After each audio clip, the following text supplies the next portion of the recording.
Problem number 33 পর্যন্ত সমাধান করেছিলাম 19 বিগত প্রশ্নের। প্রবলেম নাম্বার 34, এটা একটা ডিফারেন্সিয়াল ইকুয়েশনে রয়েছে with variable coefficient x square d2 by dx2 minus 4x dy dx plus 6y equals to 6x for 5। এটাকে আমাদের সলিউশন বার করতে হবে। তো সেক্ষেত্রে এই ডিফারেন্সিয়াল ইকুয়েশনটা সলভ করার সময় আমরা জানি পুট করতে হয় x equals to e power z। x equals to e power z put করলে যে গিভেন ডিফারেন্সিয়াল ইকুয়েশনটা আসে সেখান থেকে আমরা অক্সিলারি ইকুয়েশন যদি বার করতে চাই তাহলে আমরা প্রথমত ডিফারেন্স ইকুয়েশনটা এইভাবে আছে, এক্স স্কোয়ারের জায়গায় আমরা লিখতে পারবো D dash into D dash minus 1 x square D two by D x টুর জায়গায় minus 4x D x two x জায়গা হবে 4 ডি ডেস্ট প্লাস 6 এই পুরোটা into y equals to 6 x equals to per Z put করেছি, তাহলে এটা ই power 5z হবে। আমাদের পুট করতে হয় put x equals to per Z, তাহলে ডিফারেন্সিয়াল ইকুয়েশনটা ডি ডেস্ট রেখে আসবে, হয় ডি ডেস্টটা হলো গিয়ে ডি ডিজেড। আগে আমাদের ডি ডিএক্স ছিল, এখন এটা ডি ডিজেড হয়ে গেছে যখন আমরা পুট করেছি x equals to e power Z. তাহলে আমরা এখান থেকে অক্সিলারি ইকুয়েশনটা পেয়ে যাব। অক্সিলারি ইকুয়েশনটা হয়ে যাবে m minus 1 minus 4m plus 6 equals to 0, অর্থাৎ এটা হয়ে যাবে m square minus 5m plus 6 equals to 0। এটার ফ্যাক্টরগুলো হবে m minus 2 into m minus 3 equals to 0, অর্থাৎ ফ্যাক্টরগুলো একটা হবে m ইকুয়ালস টু 2, একটা হবে 3। এখান থেকে কমপ্লিমেন্টারি ফাংশনটা আমরা লিখব যখন, তখন এটা সাবধান হয়ে যেতে হবে, কারণ এটা আমাদের জেড রেখে আসবে। যেহেতু 2 এবং 3, complimentary function y equals to হবে c1 ই পাওয়ার 2z প্লাস c2 ই পাওয়ার 3z। এখন e power z equals to x, তাই এটাকে লিখতে পারি c1 x square plus c2 x cube. পরবর্তী পার্ট হচ্ছে particular integral. Particular integral equals to হয়ে যাবে 1 by d square minus 5d plus 6 e power 5z। তো সেক্ষেত্রে 6টা প্রথমে লিখে নিলাম, এটা ই পাওয়ার 5z রয়েছে, এটা 5টা ডির জায়গায় 5 বসে এলো, 5 5 25 minus 25 plus 6 e power 5z। Actually এটা হবে 6 into 1 by 6 e power 5z, অর্থাৎ ই পাওয়ার 5z আর e power z equals to x, তাহলে এটা হয়ে যাবে এক্স পাওয়ার 5। তাহলে জেনারেল সলিউশনটা হয়ে যাবে যেটা আমরা পেয়েছিলাম y equals to c1 x square plus c2 x cube, তার সাথে পার্টিকুলার ইন্টিগ্রাল হচ্ছে এক্স পাওয়ার 5, পার্টিকুলার ইন্টিগ্রাল এক্স পাওয়ার 5, অর্থাৎ আমাদের অপশনগুলোর মধ্যে সি এর অপশনটা হয়ে যাবে c1 x square plus c2 x cube plus x পাওয়ার 5।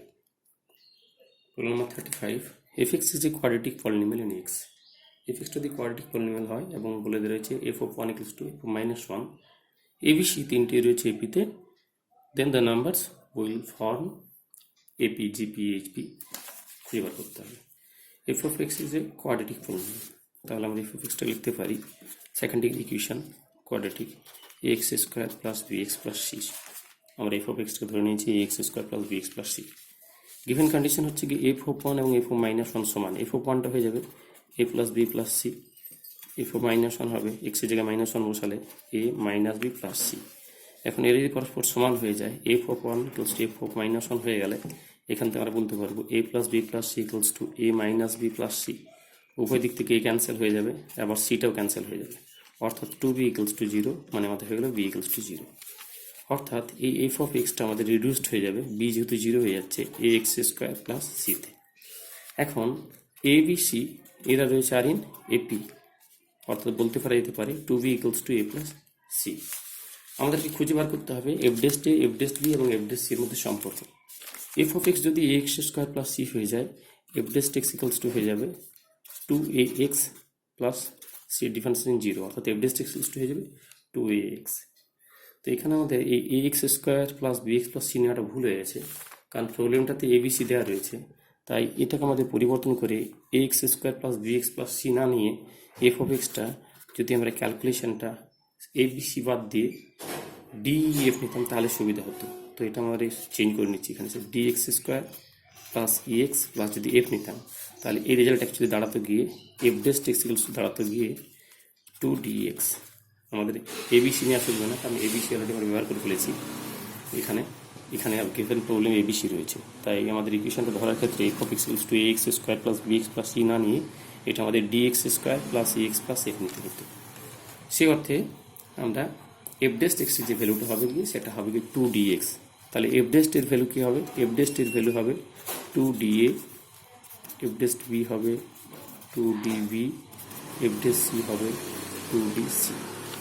এখন A B C are in AP, তাহলে 2b equals to a plus C রয়েছে, 2b equals to a plus C রয়েছে এবং আমাদের এই তিনটে রাশি রয়েছে, এদের মধ্যে সম্পর্ক বার করতে হবে। তো এক্ষেত্রে আমরা যদি 2b equals to a plus c, এটা আমাদের গিভেন কন্ডিশন, এদিক থেকে আমরা ডি দিয়ে সবাইকে যদি গুণ করে ফেলি তাহলে 2bd equals to ad plus cd, আবার 2 দিয়ে গুণ করছি তাহলে 4bd equals to 2ad plus 2cd। এখন 2ad এর মান হচ্ছে গিয়ে এফ ডেস্টে, 2cd এর মান হচ্ছে গিয়ে এফ ডেস্ট সি, আর 4bd এর মান হচ্ছে গিয়ে 2 টাইমস এফ ডেস্ট বি। তাহলে 2 times F dash B equals to F dash A plus F dash C. এখান থেকে আমরা বলতে পারি যেহেতু 2 times F dash B equals to F dash A plus F dash C, তাই F dash A, F dash B এবং F dash C এরা এপিতে রয়েছে, কারণ 2 times F dash B equals to F dash A plus F dash C. তাহলে F dash A, F dash B, F dash C গুলো এপিতে রয়েছে। পরবর্তী problem, problem number 36। এটা the relation between the displacement, velocity and time at any instant of a particle moving in a straight line b is equals to half of vt, where symbols having usual meaning, then the acceleration of the particle। এর অ্যাক্সিলারেশনটা বার করতে হবে, অ্যাক্সিলারেশনটা কী হবে কি।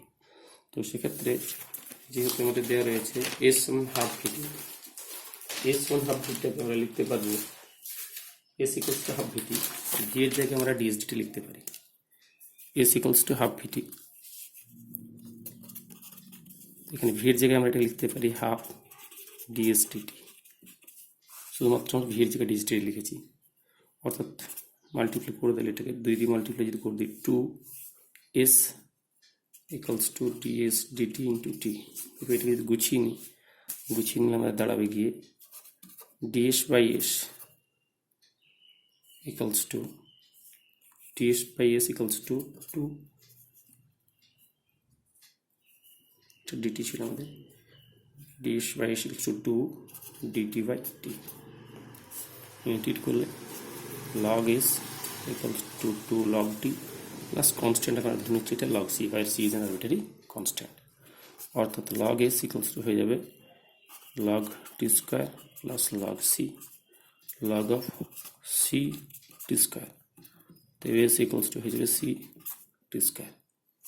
এখান থেকে আবার differentiate করে নিই ডিএস ডিটিটা, S one C T square, তাহলে ডিএস ডিটি হয়ে যাবে 2ct, ডি টু এস ডিটিটা হয়ে যাবে 2c, আর D two S D two T হলো গিয়ে এফ, এফ সমান 2c, সিটা কনস্ট্যান্ট, তাই এটা হয়ে যাবে এফ ইকুয়ালস টু কনস্ট্যান্ট। শুধুমাত্র এই জায়গাটা খেয়াল রাখতে হবে, আমরা ভি এর জায়গায় বসিয়ে দিয়েছি ডিএস ডিটি, ভি এর জায়গায় ডিএস ডিটি বসিয়ে দিলে আমরা DS by S equals to 2 DT by T এটা পেয়ে গেলাম। এটাকে আমরা ইন্টিগ্রেট করেছি, ইন্টিগ্রেট করে log S equals to 2 log D, আর কনস্ট্যান্টকে আমরা লগ সি করে ধরে নিয়েছি। তাহলে এস এবং টির মধ্যে একটা সম্পর্ক এলো s one C T square.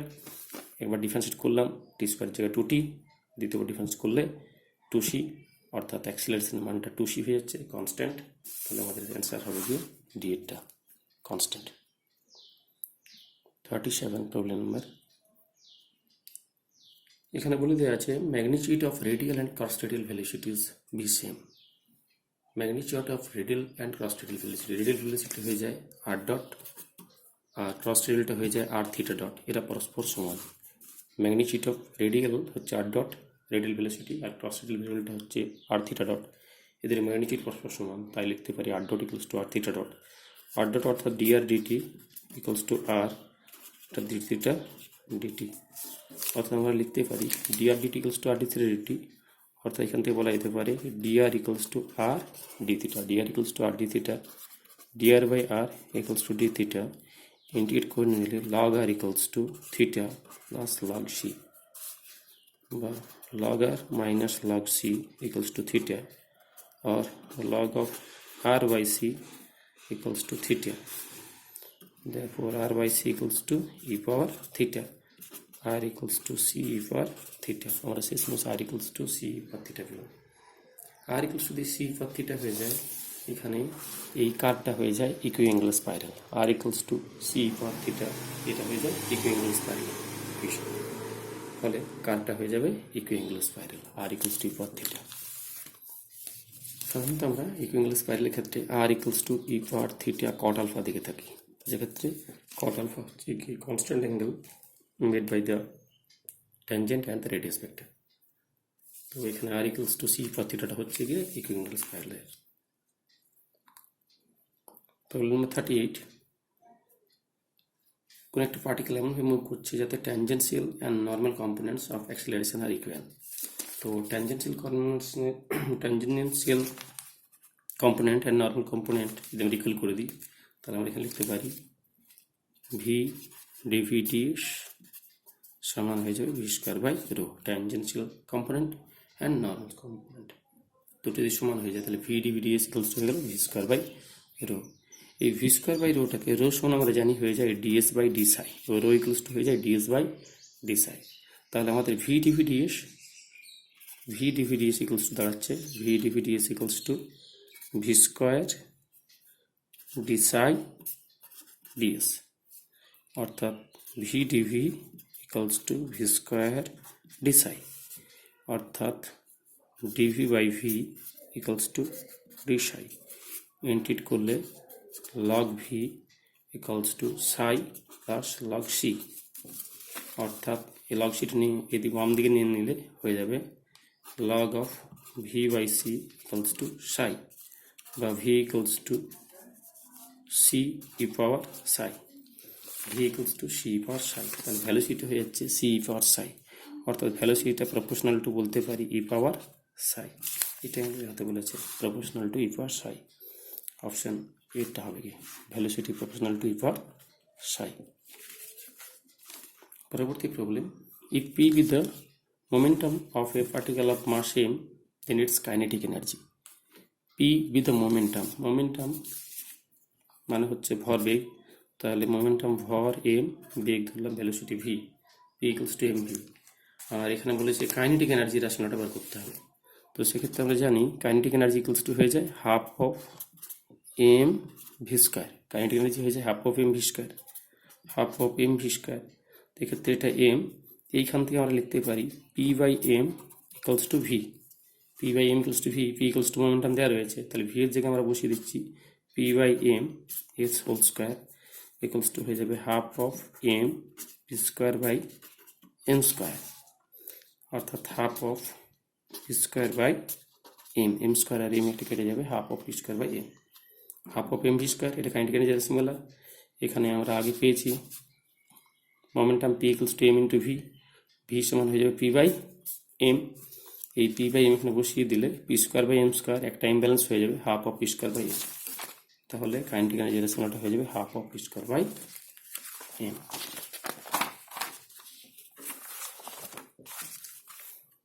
এখানে একটা রিলেশন দেওয়া রয়েছে v square equals to two minus x square, then the center of simple harmonic motion. তো এই ইকুয়েশনটা যেটা দেওয়া রয়েছে রিলেশনটা, এটা সিম্পল হারমোনিক মোশনের ক্ষেত্রে আমরা দেখবো এটা সিম্পল হারমোনিক মোশন হচ্ছে কি হচ্ছে না। এমন হলে আমাদের দেখাতে বলেছে এইগুলোর মধ্যে কোনটা হবে কি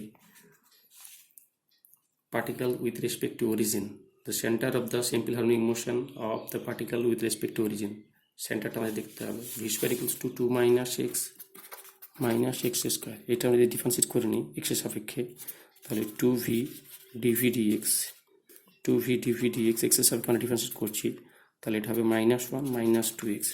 এখন টু ভি ডিভি ডিএক্সটাই হচ্ছে আমাদের অ্যাক্সিলারেশন, এটাকে আমরা এফ বলতে পারি বা d two x d t two বলতে পারি।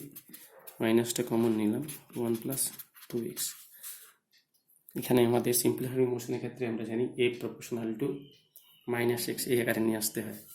তো সেক্ষেত্রে অরিজিনটা আমরা পাবো কী করে, এখানে ওয়ান প্লাস টু এক্সটাকে জিরো করতে হবে, ওয়ান প্লাস টু এক্সটা জিরো করলে আমরা পেয়ে যাব সেক্ষেত্রে x equals to minus half.